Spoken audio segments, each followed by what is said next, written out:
Newer players mightn't know this, but the Power Fist was actually the strongest weapon in the game for a while. It seems like a lifetime ago since Melee reigned king, and after the introduction of the Gauntlet, the Power Fist has sort of become obsolete. That might be a little harsh. Let's just say it's been overshadowed by a slightly better, nearly identical weapon. Even so, there are a few reasons why you might consider using the Power Fist over the Gauntlet. Let's start with the mods. The Power Fist sadly only has two, however both of these prove to be very useful in a variety of different situations, making the Power Fist at the very least more versatile than the Gauntlet. Secondly, it's easy to obtain. There's no need to grind any tedious events or quests, I'll show you that later. And finally, unrelated to the weapon's performance, it actually has a weapon skin.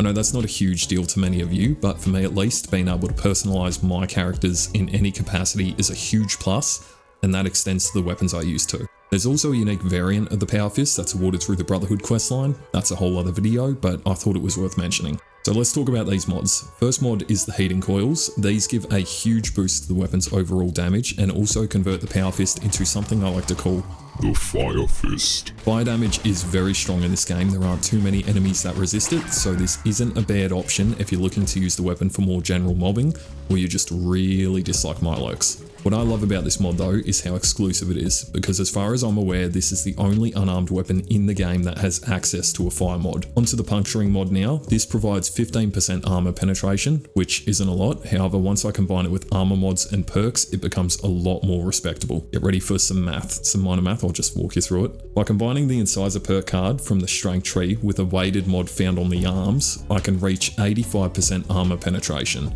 Add the 15% from the puncturing mod, and that's a total of 100% armor penetration, meaning all damage dealt by the Power Fist is going straight to the target. As you can imagine, this is pretty substantial when it comes to fighting bosses or any of the larger enemies. Now, the bad part. Let's talk about this new instigating effect. 50% more damage to targets above 60% health. If you've already forgotten, the old effect was double that, however your targets had to be at full health. In my opinion, this effect is no longer fun. I'm not sure who signed off on this, but clearly they've never played the game, because there's at least half a dozen effects that provide 50% bonus damage regardless of your target's health. There's an argument to be made that the new effect is more useful in boss fights and against enemies with larger health pools. To that I say, who in their right mind is using an instigating weapon in a boss fight, especially when we have the likes of Anti-Armor, Bloodied and Furious. Also on that note, Bloodied, arguably the best effect in the game, just received a staggering 35% buff, yes buff, to its overall damage.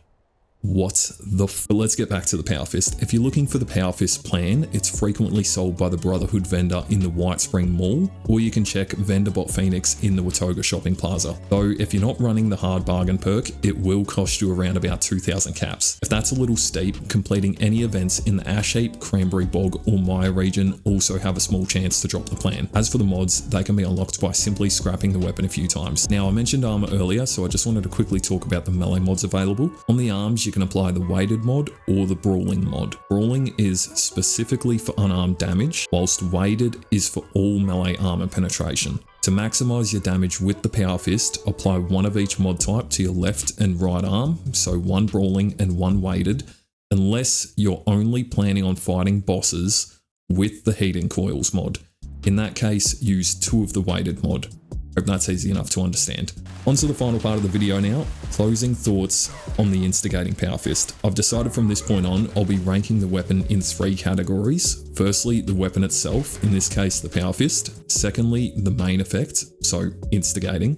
And finally, this one's the most important to me, is it fun? How much fun do I have using this weapon? So starting with the Power Fist, as an unarmed weapon, I'm giving this a 7 out of 10. Simply put, damage could be higher, swing speed could be faster, there's only one weapon skin, it's lacking mods, and for an industrial themed weapon, the durability should be higher. For those reasons, it's losing 3 points. Now, the instigating effect, bad, really bad. I'm giving this a 3 out of 10, and it's only that high because of the damage dealt by the Power Fist. If this had been a weapon that maybe had under 100 damage, that would drop all the way down to a 1, possibly 2.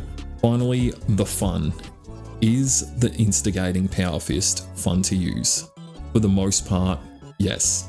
Punching something is always satisfying, however, missing out on that huge jolt of damage from the old instigating effect, it sucks.